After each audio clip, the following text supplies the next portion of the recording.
ఈ రోజు sweet corn గారెలు వేసుకుందామండి. అలాగని స్వీట్ కార్న్ 2 కండలు తీసుకొని ఒలిసి శుభ్రం కడిగి పెట్టానండి. దానికి కావాల్సినవి కొంచెం అల్లం ముక్కలండి, మిక్సీ జార్లో వేసేసుకుందాం. కొంచెం అల్లం ముక్కలు, 3 పచ్చిమిరపకాయలు వేసేస్తున్నానండి. ఒక 4 వెల్లుల్లిపాయ రెంజలండి. టేస్ట్ మాత్రం చాలా బాగుంటది ఇలాగ వేసుకుంటే. ఇప్పుడు ఈ మొక్కజొన్న గింజలు కూడా మిక్సీ జార్లో వేసేసుకొని మిక్సీ పట్టేసుకుందామండి. ఇప్పుడు ఇందులో కొంచెం కళ్ళుప్పు వేసుకొని మిక్సీ పట్టేసుకుందామండి. ఇంకోండి ఇలా పట్టేసుకోవాలి. ఇలా పట్టేసుకున్నాం కదా, ఇప్పుడు వేరే బౌల్లో తీసేసుకుందాం మనము. ఇంకోండి కొంచెం కరివేపాకు కూడా కట్ చేసి పెట్టాను, అది వేసేస్తున్నాను. ఉల్లిపాయ ముక్కలు కూడా కట్ చేసి పెట్టానండి, ఇవి కూడా వేసేస్తున్నాను. వేసేసి బాగా కలిపేసుకోవాలండి. కొంచెం జీలకర్ర కూడా వేస్తున్నానండి. జీలకర్ర కూడా వేసేసి బాగా కలిపేసుకుందాము.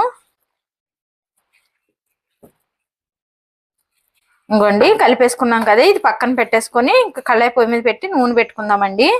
ఇంకోండి ఇలా చిన్న చిన్న ముద్దలు చేసుకొని ఇలాగా చిన్నగా వడలాగా చేసుకోవాలండి. చూడండి, మరీ పల్చగా చేసేయకూడదు, ఎందుకంటే స్వీట్ కార్న్ ఉట్టినే పల్చగా ఉంటది కదండి. చూడండి, మనం అన్ని అలాగే చేసేసుకోవాలండి.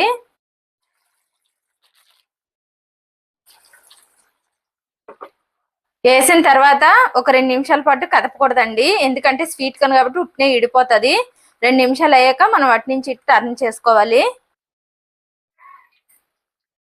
ఇంకోండి ఇప్పుడు 2 నిమిషాలు అయింది కదా, చూడండి తేలిపోయి ఉడికిపోయి ఇప్పుడు మనం ఇలా టర్న్ చేసుకోవాలి. ఇంకోండి పైన క్రిస్పీగా లోపల సాఫ్ట్ గా ఉడుకుతుందండి. టేస్ట్ మాత్రం చాలా బాగుంటాయి ఈ గారెలు, మొక్కజొన్న గారెలు. ఇంకోండి చూడండి మనం మొత్తం టర్న్ చేసేసుకున్నాం కదా, ఒక 2 నిమిషాలు అయి తీసేసుకుందామండి. ఇంకోండి చూడండి ఉడికిపోయాయి, తీసేసుకుంటున్నాను. ఇవి తీసేసుకొని మనం ఇంకొక వాయి కూడా సేమ్ ఇలాగే వేసేసుకోవాలండి. ఇంకోండి ఇప్పుడు ఉన్న వాయి కూడా వేసేసుకుందాం.